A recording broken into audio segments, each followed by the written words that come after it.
Hello, everyone, and welcome to another episode of the r/Kollywood podcast. In today's wideshot essay, we examine the illustrious career of director A.R. Murgadoss, a director who has seen the highest of highs and the lowest of lows, and ask the golden question: is Murugadoss a fallen genius, and can he rise from the ashes to deliver a massive comeback in Madharaasi?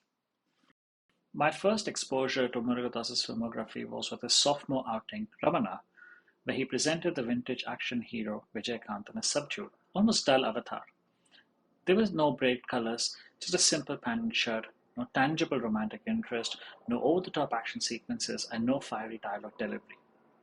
What the film lacked in Vijaykanth's histrionics, though, was compensated by a gripping screenplay that leaned into the thematic elements of Shankar's Vigilante series of films, but grounded it in the realm of plausibility that Shankar's films typically eschewed.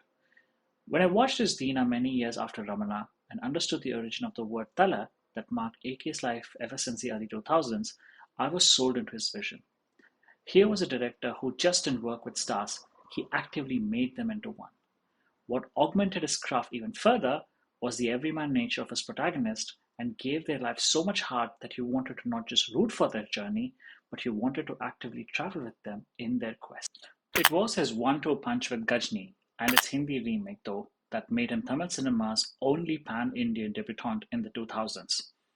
A star-making turn for Surya and a never-before-seen avatar for Amir Khan sealed his reputation as a modern-day masala juggernaut. Yes, the movie had a passing resemblance to the plot of Memento, but Murugadoss transformed Chris Nolan's sterile storytelling with its screenplay gymnastics into a movie with a lot more heart, particularly the unfulfilled, bittersweet Sanjay Kalpana love story, which continues to be hailed to this day. It showed why Murugadoss stood out, but more importantly, why Indian cinema's masala storytelling mattered in a world that was getting more and more exposed to world cinema that stuck to its genre lanes. His follow-up to Gajini, A.R. Marival, tackled innovative themes and provided Tamil cinema's first legitimate sci-fi historical action drama.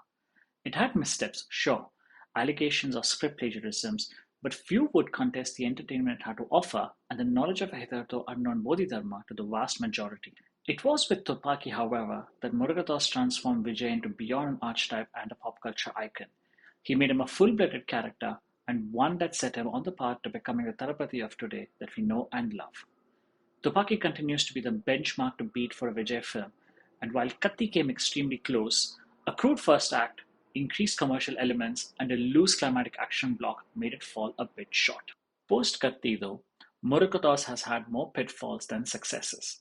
There was the forgettable Akira with Sonakshi Sinha, Spider with Mahesh Babu, which had a severe identity crisis, Sarkar with Vijay that was marred by a poor second half, and Darbar with Rajnikanth that was impacted by a hurried production timeline to keep up with Taleva's then political plans. There were flashes of genuine heart, though, in all these films, and innovative set pieces which even a post-2010 Shankar without Sujata has struggled with. His challenges with Salman Khan while making Sikandar already the stuff of legend, there is no denying that Murugadoss of 2025 is a shade of what he was between 2001 and 2014. Murugadoss has his back to the wall as he teams up with Sivakarthikeyan for the first time in Madharaasi. SK has a massive act to follow from the terrific Amaran, and word about the film is scarce despite just 2 weeks from release. The trailer hints at an action drama that meshes Tupaki and possibly Lokesh's Kaidi, and meta callbacks to Tupaki and Goat might make the product appear a bit desperate despite the technical finesse at display already. As audiences walk into the theatre on September 5th, the question on everyone's mind will be whether Murugadoss can finally deliver after many years. He may be perceived as a fallen genius today, but a genius he remains, and possibly Tamil cinema's last chance to lean in on its masala film roots with a hint of innovation and yet plenty of heart. If Madharaasi hits it out of the park, there's hope that the era of convoluted storytelling and meta references might be abandoned finally, and commercial cinema can go back to what made it special in the first place: good old storytelling. We hope you enjoyed this week's mini wide shot essay, and we will see you very soon with an FDFS page for Murugadoss's Madharaasi. I'm waiting.